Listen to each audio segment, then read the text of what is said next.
So in the last class we learned regarding the dispersion of light and the how the images are formed in the human eye and what the human eye contains. ಕಣ್ಣಲ್ಲಿ ಏನೇನಿದೆ ಅಂತ ಅನ್ನೋದನ್ನು ಕಲಿತ್ವಿ. So last ಕ್ಲಾಸಲ್ಲಿ ನಾ ಕಣ್ಣಿನ structure ಹೇಳುವಾಗ I forgot to say you two main things here. What happens, this is called as vitreous chamber. ಇದಕ್ಕೆ ಏನಂತ ಕರಿತೀವಿ? vitreous chamber ಅಂತ ಕರಿತೀವಿ. It will be containing vessels, blood vessels and a fluid. ಅದರಲ್ಲಿ ಜೆಲ್ ಲೈಕ್ ಸಬ್ಸ್ಟೆನ್ಸ್ ಮತ್ತು ರಕ್ತನಾಳಗಳು ಇರ್ತವೆ ಅಂತ. ಹೌದಾ? Next, on the retina we will be having one spot which is called as blind spot. Blind spot ಅಂತ ಬರುತ್ತೆ.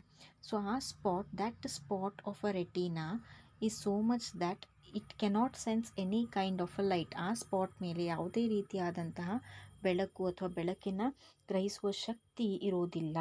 So that is called as blind spot. Then I said you the retina consists of rods and cone cells. ರೆಟಿನಾದಲ್ಲಿ ಎರಡು ತರವಾದಂತಹ ಜೀವಕೋಶಗಳು ಇರ್ತವೆ ಅಂತ ಹೇಳಿದ್ದೆ. ಒಂದು rods ಮತ್ತು ಇನ್ನೊಂದು ಕೋನ್ಸ್. ಹೌದಾ? ರಾಡ್ಸ್ ಬ್ರೈಟ್ ಲೈಟ್ ಅಂತ ಹೇಳಿದ್ದೆ, ಬಟ್ ಅದು ತಪ್ಪು. Rods will be active in dim light or dark light.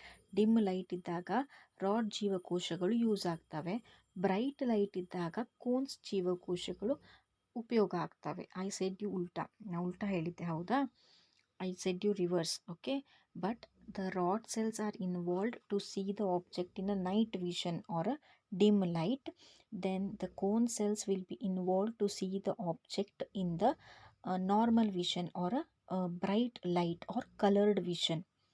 Cone cells. Okay, now defects of vision we learned. So we have two types of defects, that is cataract is in old people. Okay, then we studied regarding some persons cannot see the distant object. Some person cannot see the distant object ಅಂದರೆ ತುಂಬ ದೂರದಲ್ಲಿರೋ ವಸ್ತುವನ್ನು ಅವರು clear ಆಗಿ ಅವ್ರೇನಾಗುತ್ತೆ form ಆಗಲ್ಲ. So ಅಲ್ಲೇನಾಗಿರುತ್ತೆ, this is a normal vision. See, so here what happens, the light is entering, so this is cornea, this is the lens. So ಇಲ್ಲಿ retina ಮೇಲೆ ಫಾಲ್ ಆಗೋಕ್ಕಿಂತ ಮುಂಚೆ ಇಲ್ಲೇ ಇಮೇಜ್ ಫಾರ್ಮ್ ಆಗಿಬಿಡುತ್ತೆ. ಹೌದಾ? ಸೊ ಕ್ಲಿಯರ್ ಆಗಿ ಕಾಣಲ್ಲ. ಅಂಡರ್ಸ್ಟುಡ್? ಸೊ ಅಲ್ಲೇನು ಮಾಡ್ತಾರೆ, ಕಾಂಕೇವ್ ಲೆನ್ಸ್ ಅನ್ನು ಯೂಸ್ ಮಾಡ್ತಾರೆ. ಅಲ್ಲಿ ಲೆನ್ಸನ್ನು ಯೂಸ್ ಮಾಡ್ತಾರೆ. ಸೊ ಅದೇನಾಗುತ್ತೆ, ನೀಟಾಗಿ ಹೋಗಿ the image will be formed. So the condition wear a person cannot see, a condition where a person cannot see a distant object, ದೂರದಲ್ಲಿರೋ ವಸ್ತುವನ್ನು ನೋಡೋಕ್ಕೆ ಅಥವಾ ಸ್ಪಷ್ಟವಾಗಿ ಕಾಣದೇ ಇದ್ದರೆ ಆ ಕಂಡೀಷನ್ಗೆ ಏನಂತ ಕರಿತೀವಿ, myopia. Means a person cannot see the distant object clearly. So here the image is formed before retina. ರೆಟಿನಾಕ್ಕಿಂತ ಮುಂಚೆನೇ ಇಮೇಜ್ ಫಾರ್ಮ್ ಆಗುತ್ತೆ. ಸೊ ಅದು ಕ್ಲಿಯರ್ ಆಗಿ ಕಾಣಿಸಲ್ಲ ದೂರದಲ್ಲಿರೋ ವಸ್ತು. ಹೈಪರೋಪಿಯಾ, ಹತ್ತಿರದಲ್ಲಿರೋ ವಸ್ತು ಏನಾಗುತ್ತೆ, the image is formed beyond the retina. The image is formed beyond the retina. Understood? So the image is form beyond the retina which appears blur. ಹತ್ತಿರದಲ್ಲಿ ವಸ್ತು ಬ್ಲರ್ ಆಗಿ ಕಂಡಾಗ ಆ ಕಂಡೀಷನ್ಗೆ ಹೈಪರೋಪಿಯಾ. ಹತ್ತಿರದಲ್ಲಿದ್ದಾಗ ಹತ್ತಿರದಲ್ಲಿರೋ ವಸ್ತು ಕಾಣಲಿಲ್ಲ ಅಂದರೆ ಆ ದೃಷ್ಟಿ ದೋಷಕ್ಕೆ ಹೈಪರೋಪಿಯಾ ಅಂತ ಅಂತೀವಿ. ದೂರದಲ್ಲಿರೋ ವಸ್ತು ಕಾಣಲಿಲ್ಲ ಅಂದರೆ ಆ ದೃಷ್ಟಿ ದೋಷಕ್ಕೆ ಮಯೋಪಿಯಾ ಅಂತ ಅಂತೀವಿ. ಹೌದಾ? So by using a definite or a particular lenses these defects can be corrected. Okay, so there are two defects mainly, myopia and hyperopia. Myopia and hyperopia. Next, care of the eyes. So ನಮ್ಮ ಕಣ್ಣುಗಳನ್ನ ನಾವು ಹೇಗೆ ಸಂರಕ್ಷಿಸ್ಕೋಬೇಕು ಅಂತ. Specs ಇದ್ದರೆ ಮಾತ್ರಕ್ಕೆ ಅಥವಾ ದೃಷ್ಟಿದೋಷ ಇದ್ದರೆ ಮಾತ್ರಕ್ಕೆ specs ಹಾಕ್ಕೊಳ್ಳೋದು ಅಥವಾ ಅದಷ್ಟೇ ಅಲ್ಲ. ಸೊ ನಾವು ನಮ್ಮ ಕಣ್ಣನ್ನು ಹೇಗೆ ರಕ್ಷಿಸ್ಕೋಬೋದು? First one is, if there is any problem of the eyes, have a checkup and use suitable spectacles. ಅಥವಾ ನಿಮಗೆ ಯಾವುದಾದ್ರೂ, ಈಗ ನಿಮ್ಗೆ ಇನ್ನೂವರೆಗೂ ನಿಮಗೆ ತಿಳಿದಿರಲಿಲ್ಲ ನಾವು ಯಾಕೆ ಸ್ಪೆಕ್ಸ್ ಹಾಕ್ಕೋಬೇಕು, ನಾನು ಚೆನ್ನಾಗಿ ಕಾಣಲ್ಲ ಅಥವಾ ಸ್ಪೆಕ್ಸ್ ಬಂದರೆ ಎಲ್ಲರೂ ನಗುತ್ತಾರೆ ಅನ್ನೋದನ್ನು ಬಿಟ್ಟು, ನಿಮಗೆ ದೂರದಲ್ಲಿರೋ ವಸ್ತು ಕಾಣಲಿಲ್ಲ ಅಂದರೆ ಅಥವಾ ಹತ್ತಿರದಲ್ಲೇ ವಸ್ತು ಸ್ಪಷ್ಟವಾಗಿ ಕಾಣ್ತಿಲ್ಲ ಅಂದರೆ ನೀವು ನೇತ್ರ ತಜ್ಞರ ಹತ್ರ checkup ಮಾಡಿಸ್ಕೋಬೇಕು. Too little and too much light is bad for the eyes. So you should not study in a very dim light, or you should not study or read in a very bright light. Do not look at the sun or very bright light directly. Do not look the bright light, ತುಂಬ bright ಆಗಿರೋ light ಹತ್ರ ನಿಮ್ಮ ಕಣ್ಣಿನಿಂದ ಕ್ಷೀಣವಾಗಿ ನೋಡಬೇಡಿ. ಸೂರ್ಯನ ಬೆಳಕನ್ನು ಬರೀ ಕಣ್ಣಿಂದ ನೋಡಬೇಡಿ. If dust particles enter the eye, do not rub the eyes, wash your eyes with clean water. If anything enter your eyes and you feel itching, ಒಳಗಡೆ ಕಣ್ಣಲ್ಲಿ ಕೆರೆತ ಬಂದಂಗೆ ಆಗುತ್ತೆ. ಸೊ ಅವಾಗ ಏನು ಮಾಡ್ತೀರಾ ನೀವು, ಉಜ್ತೀರಾ ಅದನ್ನು, ಹೌದಾ? So that is wrong. So ಅವಾಗೇನಾಗುತ್ತೆ, ಕಣ್ಣಿನಲ್ಲಿರುವ ರಕ್ತನಾಳಗಳು ಹಾಳಾಗ್ತವೆ, ಹಾಳಾಗೋ ಚಾನ್ಸಸ್ ಇರುತ್ತೆ, ಅಥವಾ ಅವಕ್ಕೆ ಏನಾದರೂ ತೊಂದರೆ ಅಥವಾ ಅಪಾಯ ಆಗೋ ಚಾನ್ಸಸ್ ಇರುತ್ತೆ. So what you should do that time, you have to clean your eyes using the clean water. Then always read at a normal distance. Do not read by keeping the book too close to the eyes or keeping it or too far. ಒಬ್ರು ಓದ್ತಿರ್ತಾರೆ, ಮಲ್ಕೊಂಡು ಓದ್ತಿರ್ತಾರೆ, ಹೌದಾ? So ಮಲ್ಕೊಂಡು book ಒಂದು ದಿಕ್ಕಲ್ಲಿ, ಅವರೊಂದು ದಿಕ್ಕಲ್ಲಿ ದೂರ ಇಟ್ಟು ಓದ್ತಿರ್ತಾರೆ. So ಅವಾಗ ಅದೇನಾಗುತ್ತೆ, ಕಣ್ಣಿನ ಮೇಲೆ ಪರಿಣಾಮ ಆಗತ್ತೆ. Understood? The image formation will be disturbed. ಒಬ್ಬೊಬ್ಬರು ತುಂಬ ಹತ್ರ ಬುಕ್ಕೆ ಅವ್ರ ಮುಖದ ಮೇಲೆ ಬಿದ್ದುಬಿಟ್ಟಿದೆ ಏನೋ ಅನ್ನೋ ಥರ ಅಷ್ಟು ಹತ್ರ ಇಟ್ಕೊಂಡು ಓದ್ತಾ ಇರ್ತಾರೆ. ಸೊ ಅದಕ್ಕೂ ಏನಾಗುತ್ತೆ, ದೃಷ್ಟಿ ದೋಷ ಆಗತ್ತೆ. Understood? So here what happens, you have to keep your book at a normal distance and you have to read. So not only book, you have to keep your mobile or a screen or a laptop to a normal distance and you have to use it. Okay. Deficiency of vitamin A causes night blindness, so take food rich in vitamin A. You have to eat every fruit, then you have to eat every kind of dals or cereals. ಮತ್ತು vitamin A ಹೆಚ್ಚಿರುವಂತಹ carrot ಇದನ್ನೆಲ್ಲ ಜಾಸ್ತಿ ತಿನ್ಬೇಕು. ಯಾಕಂದರೆ that helps in the vision, ದೃಷ್ಟಿಗೆ ಅವು ಸಹಾಯಕಾರಿ ಆಗುತ್ತೆ.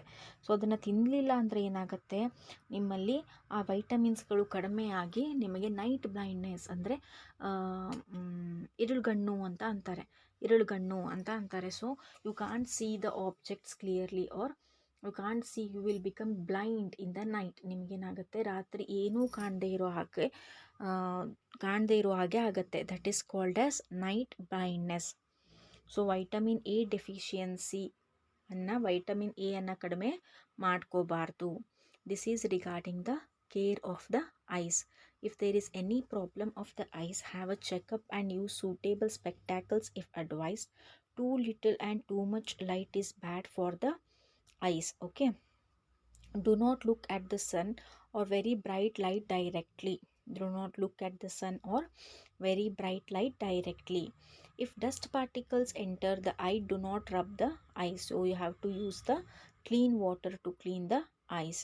Always read at a normal ಡಿಸ್ಟೆನ್ಸಲ್ಲೇ ಓದಿ, ತುಂಬ ಹತ್ತಿರ ಅಥವಾ ತುಂಬ ದೂರ ಬುಕ್ಕನ್ನು ಇಟ್ಕೊಂಡು ಓದಬೇಡಿ.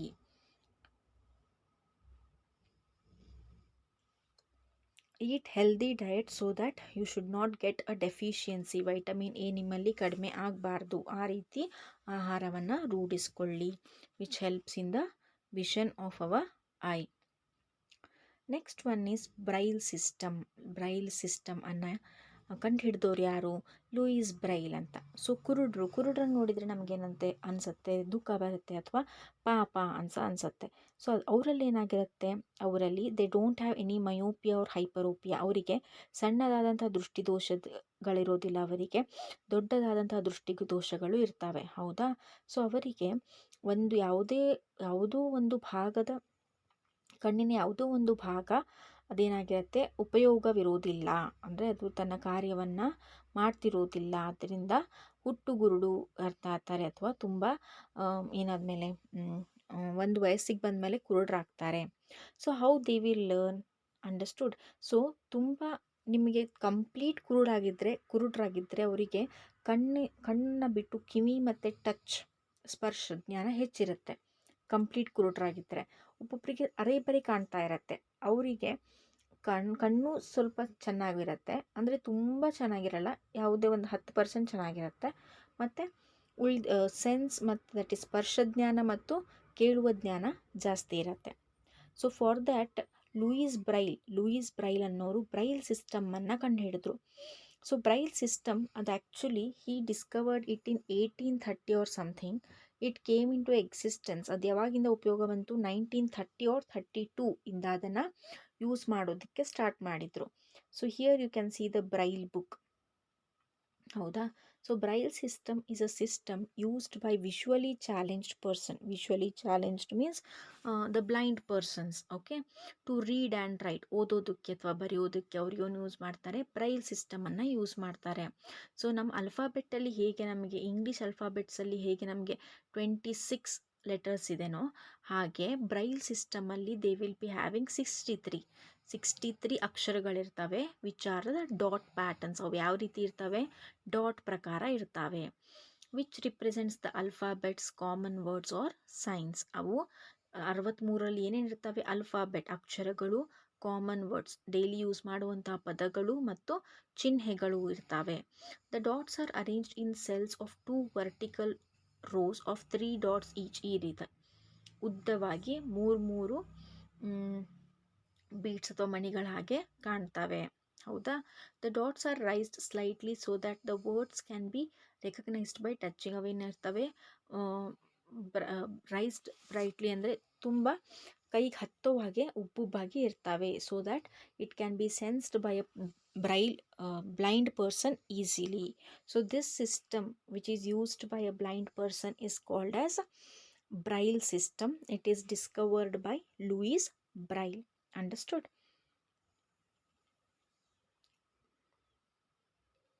So this is regarding the care of the eyes and the Braille system of this lesson. This is the last theory concept of this lesson. So now we will learn regarding the practical concept of the lesson. Okay.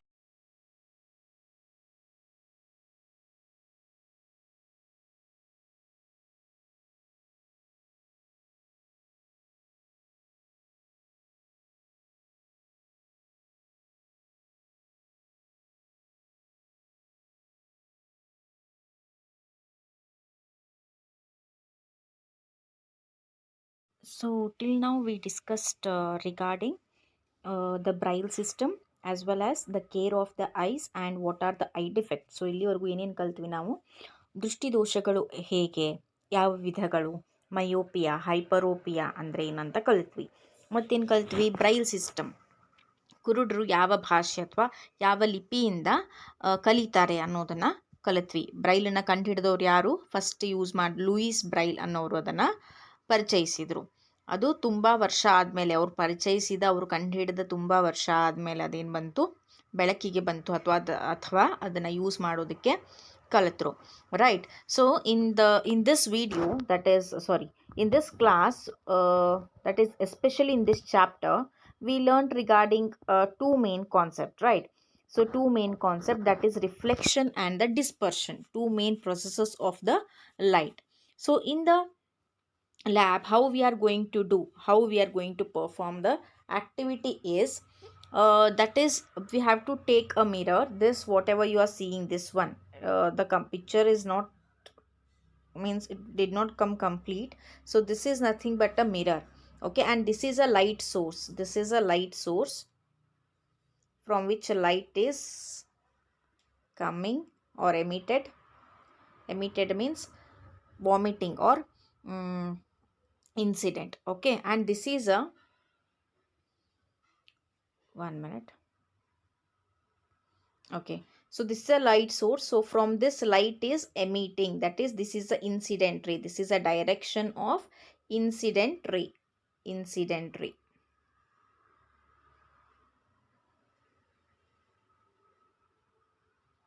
Incident. Then one more, a ray. When this ray strikes the mirror, when this light ray strikes a mirror, so what happens here? It bends and it changes its direction towards this side. Okay, so when the light changes its direction, and it gets bent, okay, and changes its direction, this ray is called as reflected ray. So this is incident ray which falls on a mirror, and after striking a mirror, ಕನ್ನಡಿ ಮೇಲೆ ಬಿದ್ದ ಮೇಲೆ ಕನ್ನಡಿಗೆ ಈ ಬೆಳಕಿನ ರಶ್ಮಿಗಳು, ಹೌದಾ, ಈ ಬೆಳಕಿನ ರಶ್ಮಿಗಳು, that is a light rays, so when it strikes the mirror it gets reflected, ಅಂದರೆ ಪ್ರತಿಫಲನ ಹೊಂದುತ್ತದೆ. Understood? So change in direction, this is a reflected ray. Okay, so in the lab what we have to do, this you have to do, this is done. Then what they will do is,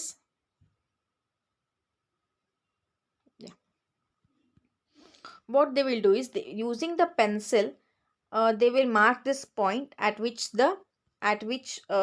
the incident and the reflected ray means where the incident ray got bent. ಅವರು ಒಂದು ಪಾಯಿಂಟನ್ನು mark ಮಾಡ್ತಾರೆ. ಹೇಗೆ? Incident ray ಅಂದರೆ light ಸೋರ್ಸಿಂದ ಬೆಳಕು ಬಿದ್ದ ಮೇಲೆ ಅದು ಕನ್ನಡಿಗೆ strike ಆದಮೇಲೆ ಆ ಪಾಯಿಂಟಿಗೆ ಏನಾಗುತ್ತೆ, ಆ ಲೈಟ್ ರೇ ಡೈರೆಕ್ಷನ್ ಚೇಂಜ್ ಮಾಡುತ್ತೆ. ಸೊ ಯಾವ ಪಾಯಿಂಟಿಗೆ ಲೈಟ್ ರೇ ಚೇಂಜ್ ಮಾಡುತ್ತಲ್ಲ ಆ ಪಾಯಿಂಟಿಂದ ಏನು ಮಾಡ್ತಾರೆ, they will draw a normal 90 degree straight line ಎಳಿತಾರೆ. Then they will measure the angle between incident ray and the normal, which is called as angle of incidence. Okay, then they will measure the angle between reflected ray on the normal, which is called the angle of reflection. Okay, so when they measure, they will come to know that I is equal to R. That is, normal ಮತ್ತೆ incident ರೇ ನಡುವೆ ಇರುವ ಕೋನ measure ಮಾಡ್ತಾರೆ, ಮತ್ತು reflected ರೇ ಪ್ರತಿಫಲನಗೊಂಡಿರುವ ರೇ ಮತ್ತು ನಾರ್ಮಲ್ ನಡುವಿನ ಕೋನ ಮೆಜರ್ ಮಾಡಿದಾಗ ಅಥವಾ ಅಳೆದಾಗ ಏನಾಗುತ್ತೆ, ಎರಡೂ ಕೋನಗಳು ಸಮ ಇರುತ್ತದೆ. ಅಂದರೆ ಇದು 60 ಡಿಗ್ರಿ ಅಷ್ಟಿದ್ದರೆ ಇದು 60 ಡಿಗ್ರಿ ಅಷ್ಟಿರುತ್ತೆ. If this is 40 degree, this will be also 40 degree. Okay, understood? So this experiment proves the first law of reflection. That is, angle of incidence will be always equal to angle of reflection. Angle of incidence will be always equal to angle of reflection. Next, one more. So when they draw a normal here, okay, a 90 degree line from this point, they will measure this and they will conclude that I is equal to R. They proved the first law of reflection.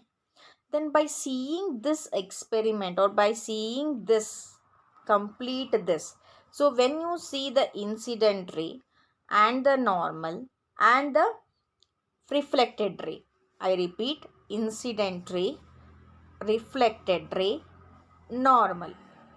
Incident ರೇ means ಬೆಳಕು ಬೀಳುವುದು, ಬೆಳಕಿನ source ಅಥವಾ ಬೆಳಕಿನ ಸೋರ್ಸಿಂದ ಬೆಳಕು ಬೀಳುವುದು, ಆ ಬೆಳಕಿನ ರಶ್ಮಿಗೆ ಇನ್ಸಿಡೆಂಟ್ ರೇ ಅಂತ ಅಂತೀವಿ. ರಿಫ್ಲೆಕ್ಟೆಡ್ ರೇ ಅಂದರೆ ಪ್ರತಿಫಲನ ಹೊಂದಿರುವ ರೇ, ಹೌದಾ?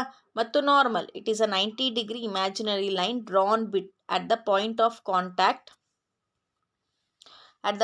of contact of a reflected ray and the incident ray. Okay, so what happens here? So all these lines, when you see, all these lines lie in a same plane. ಇವೆಲ್ಲ ಮೂರು lines ಏನು ಮಾಡಿದ್ದಾವೆ, ಎಲ್ಲನೂ ಒಂದೇ plane ಅಥವಾ ಒಂದೇ ಸಮನಾಗಿ ಒಂದೇ ಸರ್ಫೇಸಲ್ಲಿ ಇವೆ, ಹೌದಾ? So this proves the second law of reflection. That is, incident ray, normal and the reflected ray, all these lie in the same plane. ಒಂದೇ ಪ್ಲೇನಲ್ಲಿ ಇದೆ. ಇದು ರಿಫ್ಲೆಕ್ಟೆಡ್ ರೋ ಎಲ್ಲೋ ಇಲ್ಲಿ ಹೋಗಿ ಮೇಲ್ಗಡೆ ಹೋಗಿ ಹಾಗಾಗಿಲ್ಲ. ನಾರ್ಮಲ್ಲು ಏನಿದೆ ಒಂದೇ ಪ್ಲೇನಲ್ಲಿ ಇದೆ. So this proves the second law of reflection. So through this experiment we can prove first and second law of reflection. So what are the materials needed? We need the light source. Okay, we need the light source. Then this is a light source. Then we need a mirror. Then we need a pencil. And then we need a surface, a firm surface or a table. And what is the procedure? First we have to switch on the light source. Light ಸೋರ್ಸನ್ನ switch on ಮಾಡಬೇಕು. ಅದನ್ನು light ಬೀಳೋ ಹಾಗೆ ಅದನ್ನು on ಮಾಡಬೇಕು. Then the light will fall on the mirror. The light will fall on the mirror. Then it gets reflected back. Once we get the reflected light, ಒಂದ್ಸಲ ನಮಗೆ ಪ್ರತಿಫಲನಗೊಂಡಿರುವ beam ಅಥವಾ ರೇ ಸಿಕ್ತಂದರೆ ಆ ಪ್ರತಿಫಲನಗೊಂಡಿರುವ ರೇ ಮತ್ತು ಬೆಳಕು ಬಿದ್ದಂಥ ರೇ ಎರಡೂ ಒಂದು ಪಾಯಿಂಟಿಗೆ ಮೀಟ್ ಆಗ್ತವೆ ಅಥವಾ ಆ ಪಾಯಿಂಟಿಂದ ಅದೇನಾಗಿರುತ್ತೆ ತನ್ನ ದಿಕ್ಕನ್ನು ಬದಲಾಯಿಸಿರುತ್ತೆ. ಸೊ ಆ ಪಾಯಿಂಟಿಂದ ನಾವೇನು ಮಾಡಬೇಕು 90 ಡಿಗ್ರಿ ಲೈನನ್ನು ಏನು ಮಾಡಬೇಕು ಡ್ರಾ ಮಾಡಬೇಕು. Okay, this is a second point in procedure. Then what is the third one? So we have to measure the angle between the normal and the incident ray and the normal and the reflected ray.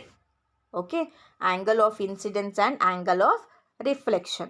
So through that we can confirm the first law, that is of reflection. This is about this experiment. Next experiment, what we can do? Yeah, the next experiment is dispersion, ಹರಡುವಿಕೆ, spreading, right? So when a sunlight or a white light falls on a prism, whatever you are seeing here, this apparatus, it is called as prism. See it, how it looks. It is a triangular, okay, 3-dimensional figure. 3-dimensional, ಅದು triangular ಅಷ್ಟೇ ಇಲ್ಲ, ಒಂದು triangle ಥರ ಇಲ್ಲ, that is a 3-dimensional. 1, 2 and 3 ಸುತ್ತಲೂ ಏನಾಗಿರುತ್ತೆ 3-dimensional object. Okay, what they did, they took a table. On a table they placed a card sheet. Okay, then they took one card sheet or a cardboard. Oh, this is called as screen. This is called as screen. White paper ತೊಗೊಂಡಿದ್ದಾರೆ, white sheet ಅದನ್ನು ಕಾರ್ಡ್ಬೋರ್ಡಿಗೆ attach ಮಾಡಿದ್ದಾರೆ, ಅದಕ್ಕೆ ಏನಂತೀವಿ screen ಅಂತ ಅಂತೀವಿ. Understood? So when white light, here you can see the white light. Okay, when white light falls on a prism, it might be sunlight or it might be any white light which took in a lab from a torch, from a bulb or anything. Okay, a white light when it falls on a prism, so what happens here, it divides into 7 colors. You may ask me, ಇಲ್ಲಿ ನೋಡಿ white light ಬಿದ್ದಿದೆ, ಹೌದಾ? So white light ಬಿದ್ದ ಮೇಲೆ ಇಲ್ಲಿ ಬಿದ್ದಾಗ ನಿಮಗೆ white ಲೈಟೇ ಕಾಣ್ತಾ ಇದೆ. ನೀವು ನನಗೆ ಕೇಳ್ಬೋದು, ಇಲ್ಲಿ 7 ಕಲರ್ಸ್ ಆಗತ್ತೆ, ನೀವು ವೈಟ್ ಲೈಟೇ ತೋರಿಸ್ತಾ ಇದ್ದರೆ ಹೇಗೆ? Then how we will confirm, ಹೇಗೆ ಗೊತ್ತಾಗುತ್ತೆ ನಮಗೆ? So when that is seen on a screen, ನೀವು ಒಂದು ಸ್ಕ್ರೀನ್ ಮೇಲೆ ಅದನ್ನು ಬಿಟ್ಟಾಗ, ಹೌದಾ, ಒಂದು ಸ್ಕ್ರೀನ್ ಮೇಲೆ ಅದನ್ನು ಬಿಟ್ಟಾಗ ನಿಮಗೆ ಗೊತ್ತಾಗತ್ತೆ the white light will be consisting of 7 colours which is called as VIBGYOR. It is called as VIBGYOR. Vibgyor, we will get the Vibgyor, that is violet, indigo, blue, green, yellow, orange and red. Violet, indigo, blue, green, yellow, orange and red. Okay, so this is called as dispersion. This is called as dispersion. So for this experiment what we need a white light source. White light ಬಿಡುವಂತಹ ಒಂದು source ಬೇಕಾಗತ್ತೆ. Then we need a prism. Okay, then we have to make a screen. So what is the procedure? When white light is incident or is passed through the prism, it is divided or it gets separated into 7 colors. So that 7 colors or that deflected light, that light has to be passed or seen on a screen so that we can see the 7 colors of the white light and we can confirm the phenomenon of dispersion. ನಮಗೆ screen ಏಕೆ ಬೇಕು ಅಂದರೆ ಆ 7 colours ಯಾವುವು, 7 ಕಲರ್ಸ್ನ ನೋಡೋದಕ್ಕೆ, ಆಮೇಲೆ ಬೆಳಕಿನ ಚದುರುವಿಕೆಯನ್ನು confirm ಮಾಡ್ಕೊಳ್ಳೋದಕ್ಕೆ ನಮಗೇನು ಬೇಕು, ಸ್ಕ್ರೀನ್ ಬೇಕಾಗತ್ತೆ. Understood? This is how we will perform this activity, right? Next we have this you will learn in higher classes. ಇದು ನೀವು ಹೈಯರ್ ಕ್ಲಾಸಸ್ಸಲ್ಲಿ ಕಲಿತೀರಾ. ಸೊ ನಮ್ಮ ಶಾಲೆಯಲ್ಲಿ ಅಥವಾ ಎಲ್ಲರ ಶಾಲೆಯಲ್ಲಿ ವಿಜ್ಞಾನ ಪ್ರಯೋಗಾಲಯದಲ್ಲಿ we will be having, in science laboratory we will be having 2 lenses. Okay, one is convex lens, other is concave lens. Actually this is a side view. ಇದು ಸೈಡ್ ವ್ಯೂ. ಇದು side view, image ಏನಿದೆ ಇದು ಸೈಡಿಗಿದೆ. So ಹೀಗೆ ಇಟ್ಟಾಗ ಎರಡು ಏನು ಕಾಣುತ್ತೆ, glass plate ಥರ ಕಾಣಿಸುತ್ತೆ. ಹೀಗೆ ಸ್ಟ್ರೇಟ್ ಇಟ್ಟಾಗ ಎರಡು ಗ್ಲಾಸ್ ಪ್ಲೇಟ್ ಥರ ಕಾಣುತ್ತೆ. ಬಟ್ ವಿ ಕಾನ್ ಡಿಫ್ರೆನ್ಷಿಯೇಟ್, ಅದು ಅವಾಗ ಹಾಗಿಟ್ಟಾಗ ನಮಗೆ ಬೇಗ ಡಿಫ್ರೆನ್ಸ್ ಸಿಗೋದಿಲ್ಲ. So this is called as lens. ಇದಕ್ಕೇನಂತಾರೆ, ಲೆನ್ಸ್ ಅಂತ ಅಂತಾರೆ. ಹೌದಾ? ಸೊ ಕನ್ನಡದಲ್ಲಿ ಇದಕ್ಕೆ ಮಸೂರೆ ಅಥವಾ ಮಸೂರ ಅಂತ ಅಂತಾರೆ. So we have 2 types of lenses. ಎರಡು ತರಹದ ಮಸೂರಗಳಿವೆ. That one is convex lens, ಪೀನ ಮಸೂರ. It is called as convex lens. Then one more is concave lens, that is ನಿಮ್ನ ಮಸೂರ. Pina, Nimna, Masura, convex and concave. So here in convex, this first one is convex. Okay, so in convex what happens, the middle region will be bulge, the side region will be thin, the middle region will be what is that, it will be more, it is more in a width. ಮಧ್ಯದಲ್ಲಿರುವ ಭಾಗ ಉಬ್ಬಾಗಿರುತ್ತೆ, ಸೈಡಲ್ಲಿರೋದು ಚೂಪಾಗಿ ಇರ್ತವೆ, side ಎಂಡ್ಸ್ಗಳು ಚೂಪಾಗಿರ್ತವೆ, ಮಧ್ಯದಲ್ಲಿರೋ ಭಾಗ ಉಬ್ಬಾಗಿರುತ್ತೆ. So that is a convex lens. ಅದಕ್ಕೆ ಪೀನ ಮಸೂರ ಅಂತ ಅಂತೀವಿ. ನೆಕ್ಸ್ಟ್, ಇನ್ನು ಕಾಂಕೇವ್ ಲೆನ್ಸಲ್ಲಿ ಏನಾಗುತ್ತೆ, ಮಧ್ಯಭಾಗ ಚಪ್ಪಟೆ ಆಗಿರುತ್ತೆ, ಸೈಡ್ ಅಥವಾ ಸೈಡ್ ಭಾಗಗಳು ಏನಿರುತ್ತೆ ಅಗಲವಾಗಿ ಮತ್ತು ದಪ್ಪವಾಗಿ ಅನಿಸ್ತವೆ, ಮಧ್ಯಭಾಗಗಳು ಏನಿರುತ್ತೆ ಚಪ್ಪಟೆವಾಗಿರುತ್ತೆ. This is called as concave. ಇದಕ್ಕೆ ಅಂತೀವಿ ನಿಮ್ನ ಮಸೂರ ಅಂತ ಅಂತೀವಿ. This is a concave. Second one ನಿಮ್ನ. ಪೀನ ಮಸೂರ ಕಾನ್ವೆಕ್ಸ್ ಲೆನ್ಸ್ ಆ್ಯಂಡ್ ನಿಮ್ನ ಮಸೂರ ಕಾಂಕೇವ್ ಲೆನ್ಸ್. ಸೊ ಇದರಲ್ಲಿ ಲೈಟ್ ಪಾಸ್ ಮಾಡಿದಾಗ ಏನಾಗತ್ತೆ,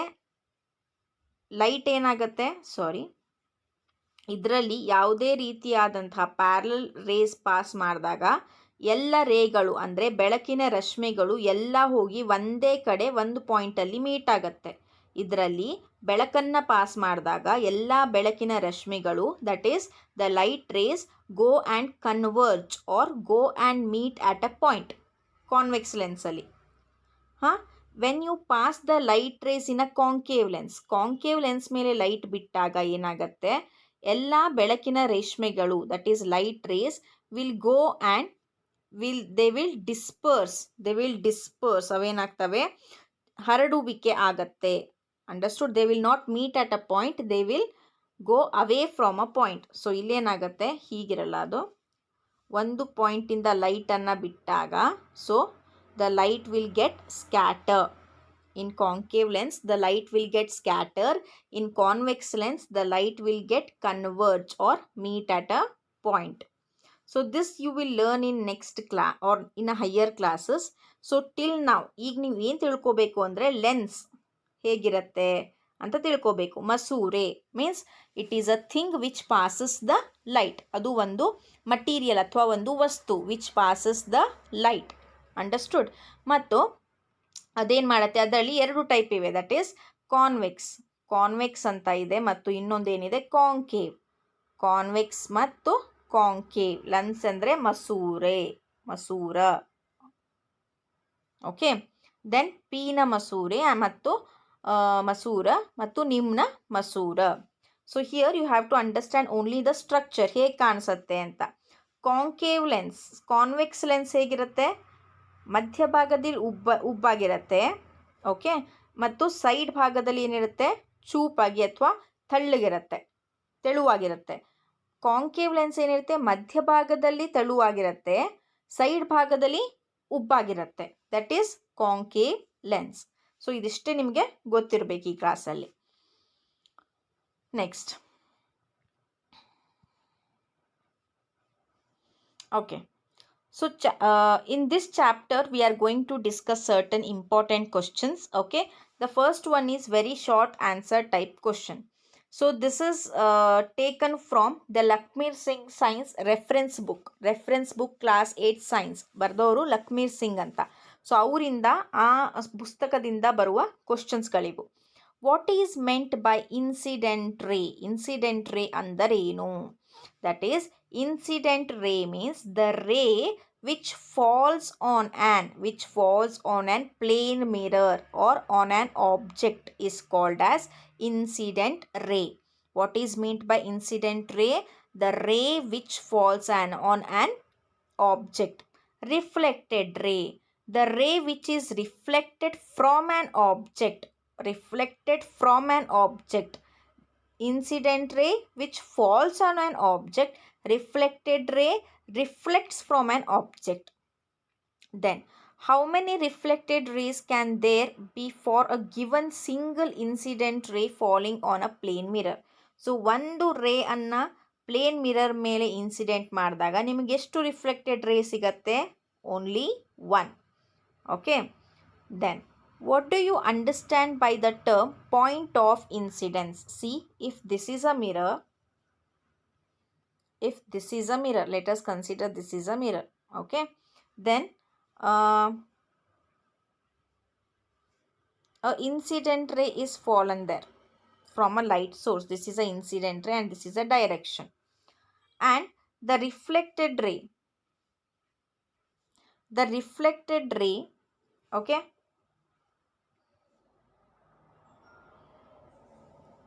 the reflected ray is this, and the point where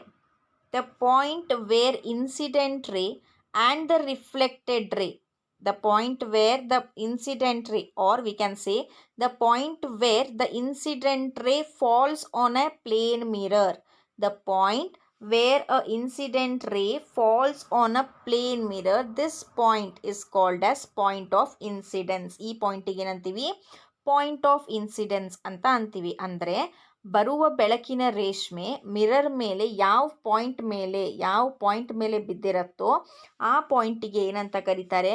point of incidence ಅಂತ ಅಂತಾರೆ. ಆ ಪಾಯಿಂಟ್ ಆಫ್ ಇನ್ಸಿಡೆನ್ಸಿಂದ ನಮಗೇನು ಬರುತ್ತೆ? ಪ್ರತಿಫಲನಗೊಂಡಿರುವ ರೇ ಬರುತ್ತೆ.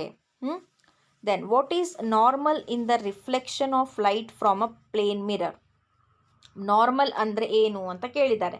Normal means what? It is an imaginary line drawn from the point of incidence. Adu, it is an imaginary 90-degree line drawn from a point of incidence. It's called as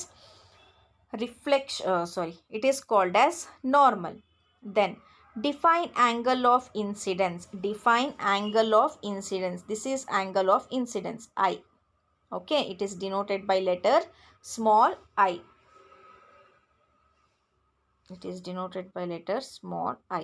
Okay, so the angle between the normal and the incident ray,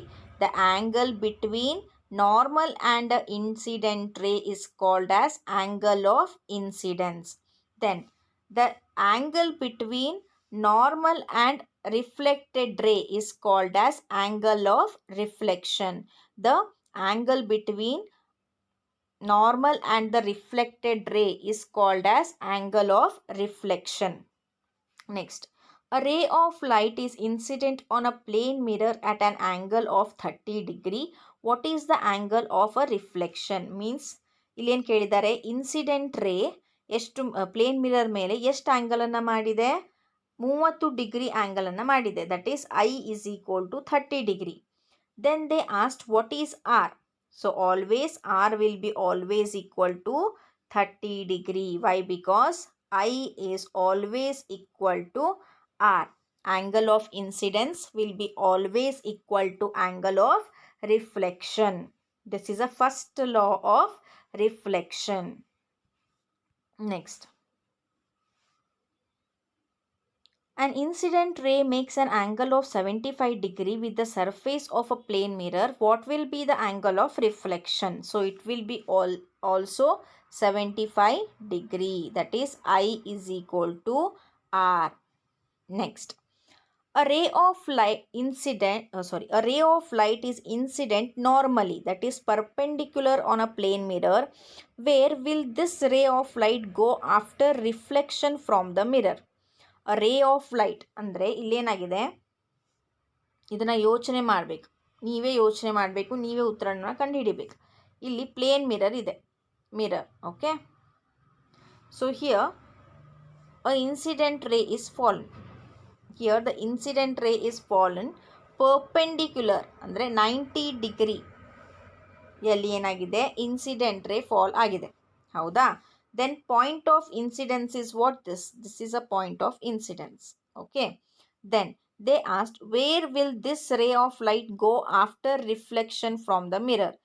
ಈ ray of light ಎಲ್ಲಿ ಹೋಗುತ್ತೆ reflection ಆದಮೇಲೆ ಅಂತ ಕೇಳಿದ್ದಾರೆ. So think over it and find the answer. Let us discuss this answer in the upcoming class. Then, what is the angle of incidence when a ray of light is incident normally on a plane mirror? Angle of incidence normally plane mirror ಮೇಲೆ ಬಿದ್ದಾಗ ಅದರದ್ದು ಕೋನ ಎಷ್ಟಿರುತ್ತೆ? It will be 90 degree. What is the angle of reflection when a ray of light is incident normally on a plane mirror? It will be also 90 degree. So based on these answer you can find the answer for 10th. So think over it and let us discuss few more important questions on light in the next class.